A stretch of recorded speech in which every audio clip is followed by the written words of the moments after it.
Welcome to edit your soul. پولس رسول کا خط افسیوں کی کلیسیا کے نام اور اس کا 5واں باب، نور میں زندگی گزارنا۔ پس عزیز فرزندوں کی طرح خدا کی مانند بنو اور محبت سے چلو، جیسے مسیح نے تم سے محبت کی اور ہمارے واسطے اپنے آپ کو خوشبو کی مانند خدا کی نظر کر کے قربان کیا، اور جیسا کہ مقدسوں کو مناسب ہے تم میں حرام کاری اور کسی طرح کی ناپاکی یا لالچ کا ذکر تک نہ ہو، اور نہ بے شرمی اور بیہودہ گوئی اور ٹھٹھا بازی کا کوئی لائق نہیں، بلکہ برعکس اس کے شکر گزاری ہو، کیونکہ تم یہ خوب جانتے ہو کہ کسی حرام کار یا ناپاک یا لالچی کی جو بت پرستی کے برابر ہے، مسیح اور خدا کی بادشاہی میں کچھ میراث نہیں۔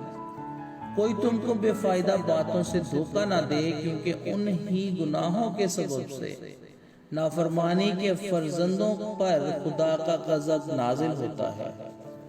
پس ان کے کاموں میں شریک نہ ہو، کیونکہ پہلے تم تاریکی میں تھے لیکن اب خداوند میں نور ہو۔ پس نور کے فرزندوں کی طرح چلو، اس لیے کہ نور کا پھل ہر طرح کی نیکی اور راست بازی اور سچائی ہے، اور تجربہ سے معلوم کرتے رہو کہ خداوند کو کیا پسند ہے، اور تاریکی کے بے پھل کاموں میں شریک نہ ہو، بلکہ ان پر ملامت ہی کیا کرو، کیونکہ ان کے پوشیدہ کاموں کا ذکر بھی کرنا شرم کی بات ہے۔ اور جن چیزوں پر ملامت ہوتی ہے وہ سب نور سے ظاہر ہوتی ہیں، کیونکہ جو کچھ ظاہر ہو جاتا ہے وہ روشن ہو جاتا ہے۔ اس لیے وہ فرماتا ہے، اے سونے والے جاگ اور مردوں میں سے جی اٹھ، تو مسیح کا نور تجھ پر چمکے گا۔ پس غور سے دیکھو کہ کس طرح چلتے ہو، نادانوں کی طرح نہیں بلکہ داناؤں کی مانند چلو، اور وقت و غنیمت جانو، کیونکہ دن برے ہیں۔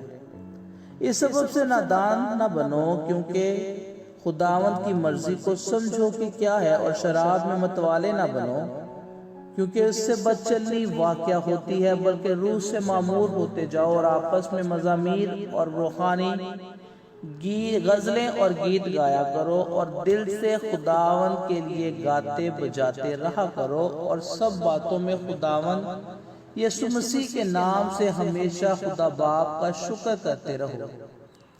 بیویاں اور شوہر اور مسیح کے خوف سے ایک دوسرے کے تابع رہو۔ اے بیویوں، اپنے شوہروں کی ایسے تابع رہو جیسے خداوند کی، کیونکہ شوہر بیوی کا سر ہے، جیسے کہ مسیح کلیسیا کا سر ہے، اور وہ خود بدن کو بچانے والا ہے۔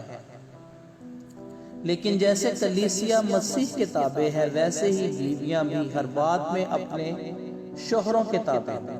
اے شوہروں، اپنی بیویوں سے محبت رکھو، جیسے مسیح نے بھی کلیسیا سے محبت کر کے اپنے آپ کو اس کے واسطے موت کے حوالہ کر دیا، تاکہ اس کا کلام اس کے ساتھ پانی سے غسل دے کر اور صاف کر کے مقدس بنائے، اور ایک ایسی جلال والی کلیسیا بنا کر اپنے پاس حاضر کرے، جس کے بدن میں داغ یا جھری یا کوئی اور ایسی چیز نہ ہو، بلکہ پاک اور بے عیب ہو۔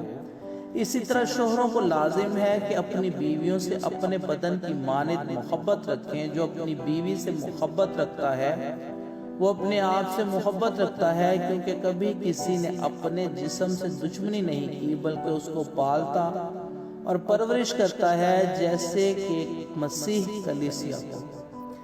اس لیے ہم اس کے بدن کے عضو ہیں۔ اسی سبب سے آدمی باپ سے اور ماں سے جدا ہو کر اپنی بیوی کے ساتھ رہے گا، اور وہ دونوں ایک جسم ہوں گے۔ یہ بھید تو بڑا ہے، لیکن میں مسیح اور کلیسیا کی بابت کہتا ہوں۔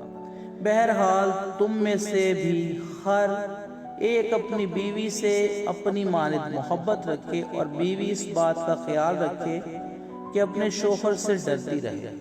خداوند کے زندہ پاک کلام کے پڑھے اور سنے جانے پر اس کی خاص برکت اور رحمت ہو۔ آمین۔